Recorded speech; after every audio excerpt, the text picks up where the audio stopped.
তো ঘাস খুঁড়িয়াও হয়েছে, দু একটা সালন খাওয়া হবে একদম। তাই কইবা বেশি টাকা আনবি দিবা।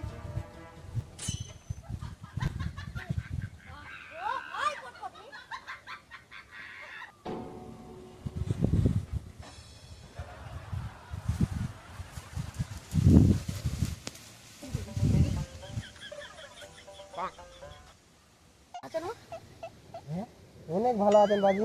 কি করছেন? কটকটি খাবেন? খাওয়া হয় না। কেন কি খাবেন তেলাই স্যার? রসুন নেল পাইছেন বাজি। রসুন হ্যাঁ, আর একটা দুঃখের খবর শুনেছেন? কি করো?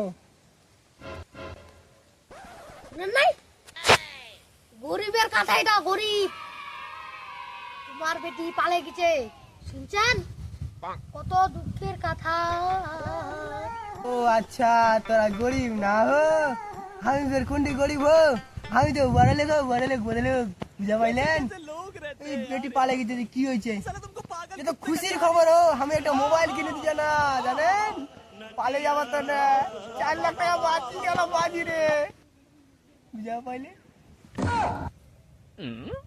ওই তো না কচু দেখলে, খৈনিটা কম খাবেন, খৈনিটা।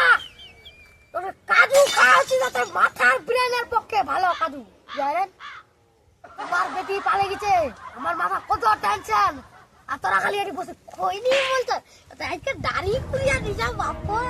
আর তোর ওই বেটিটা হাত দিয়ে খেলাবে, বেটি হাত দিয়ে খেলাবে,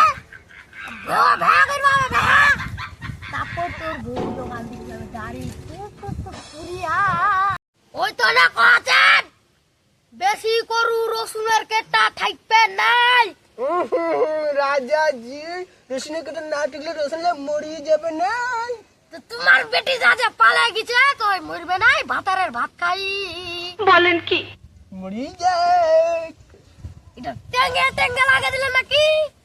টেঙ্গে টেঙ্গে না, এটি আই বাইগান।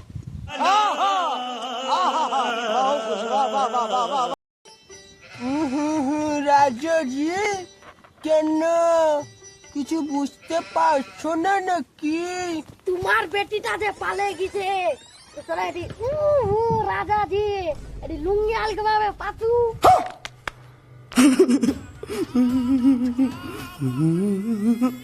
তো বন্ধুরা কেমন আছেন? আর আমাদের ভিডিওটাতে যদি কোনো ভুল ত্রুটি হয়ে থাকে তাহলে নিজের ভাই মনে করে ক্ষমা করে দিবেন, আর একটা পাশে থেকে লাইক করে দেবেন। একটা লাইক করবেন সবাই। আরাম লাগ না, আরাম লাগ। না আর তো করে বলি